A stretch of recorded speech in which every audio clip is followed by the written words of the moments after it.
Beautiful guys, এটা শরতের আকাশ নয়, এটা হচ্ছে অক্টোবরের আকাশ।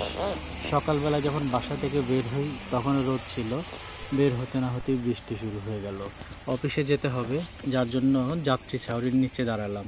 কিন্তু ভেবে দেখেন, এই এমন একটা যাত্রী ছাউনি দিয়েছে, আমার মনে হয় না এই যাত্রী ছাউনি দিয়ে না রোদ আটকায় না বৃষ্টি আটকায়। একটু বৃষ্টির পরিমাণ কম, তাই জন্য আমরা এখনও অক্ষত আছি, না হলে একদমই ভিজে চুরমার হয়ে যেতাম। ঢাকা সিটি কর্পোরেশনের আসলে এই জিনিসটা খেয়াল করা উচিত যে মানুষ সর্বোচ্চ হাইটের হয় হচ্ছে গিয়ে ধরেন বাংলাদেশের তুলনায় 5.5 ফিট থেকে 6 ফিট, সেখানে এরা 12 ফিট যদি উচ্চতা দিয়ে রাখে তাহলে কি ঝড় বৃষ্টি বা কোনো কিছু কাজে আসবে? এই জিনিসটাতে আসলে সেরকম কোনো উপকারে আসে না।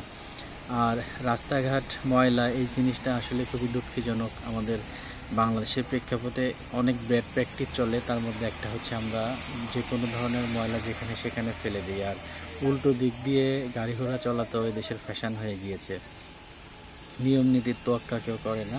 তো যাই হোক, শরতের এই সময় না, অক্টোবরের এই সময়, অক্টোবরের আকাশ কেমন সেটা নিয়ে আলোচনা করছি। দেখেন কত মানুষ ছাতা নিয়ে দাঁড়িয়ে আছে গাড়ির জন্য। আমি নিজেও দাঁড়িয়ে আছি, আমার অফিসের ট্রান্সপোর্ট আসবে, আমি অফিসে যাব। আর বাকি সবাই যার যার কর্মক্ষম কাজের জন্য বের হয়েছে এবং সময় মতো অফিসে বা বিশেষ জায়গায় যাওয়ার জন্য। এখানে দেখতে পাচ্ছেন একজন পরিচ্ছন্ন কর্মী রাস্তা পরিষ্কার করছে। এক কথায় পৃথিবীতে কোনো কিছুই থেমে নেই, সব কিছু চলতে থাকবে তার নির্দিষ্ট গতিতে। এই চলার মধ্যেই আপনাকে আমাকে, আমার জীবন আপনার জীবনকে মানিয়ে নিতে হবে। আমি এখন দাঁড়িয়ে আছি বাসাবো বৌদ্ধ মন্দির, যে বৌদ্ধদের বড় মন্দির ঢাকা শহরে, সেই মন্দিরের সামনে। আর এখান থেকেই আমি চলে যাব আমার অফিসের গন্তব্যে। আর সবাইকে সবার জন্য